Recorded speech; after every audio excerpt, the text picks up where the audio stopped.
Recently, a Texas oilman suddenly found himself facing a frightening fate. While Bud Brigham was working at his offices here in the Austin area, little did he know that the death of 2 birds hundreds of miles away in North Dakota could threaten to put him in a prison cell. His drill sites, like most, have waste pools next to them, and some birds land in them and drown.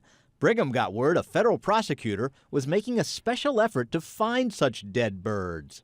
Justice Department appointed me, apparently chartered a helicopter to go search for this, and flew around to all the different well sites in western North Dakota. This prosecutor used what he found to charge 7 oil and gas companies with criminally killing birds, 2 mallards in Brigham's case, in violation of the Migratory Bird Treaty Act. Now, this 1918 law was only supposed to be used on poachers or hunters deliberately and illegally killing migratory birds.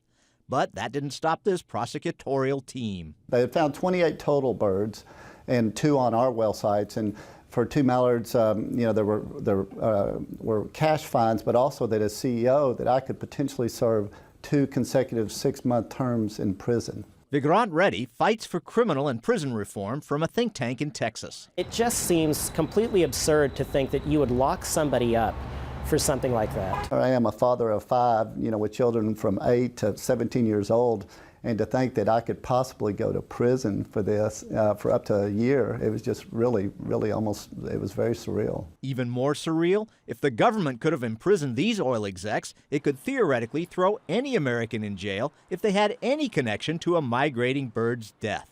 So the judge ruled he couldn't go along with what the prosecutor wanted because it would yield absurd results, like criminalizing farming, cutting brush and trees, driving, owning a building with windows, owning a cat, all of which end up killing birds.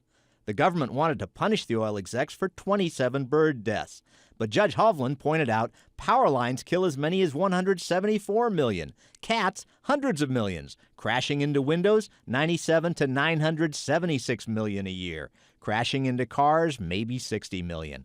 So the judge wrote, to be consistent, the government would have to criminalize driving, construction, airplane flights, farming.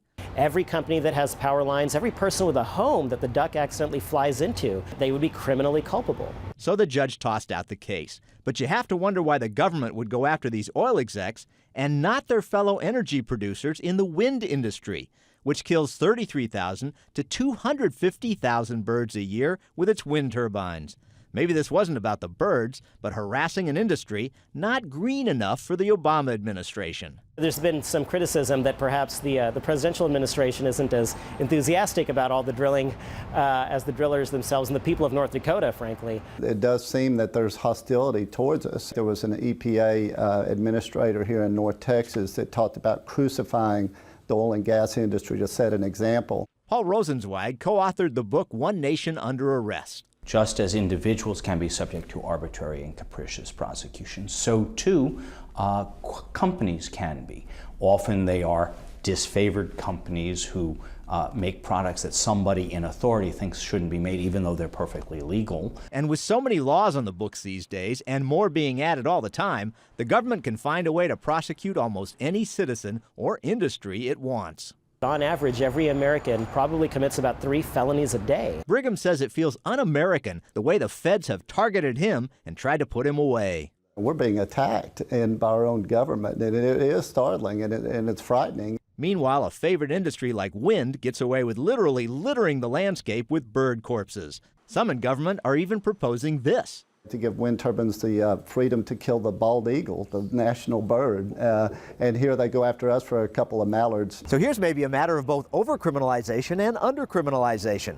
Executives with the unfavored oil companies threaten with jail time for killing a couple of dozen birds, while those who build wind turbines, the darling of clean energy advocates, well, they kill tens of thousands of birds a year and never hear a word from the Justice Department. Paul Strand, CBN News, reporting from Austin, Texas.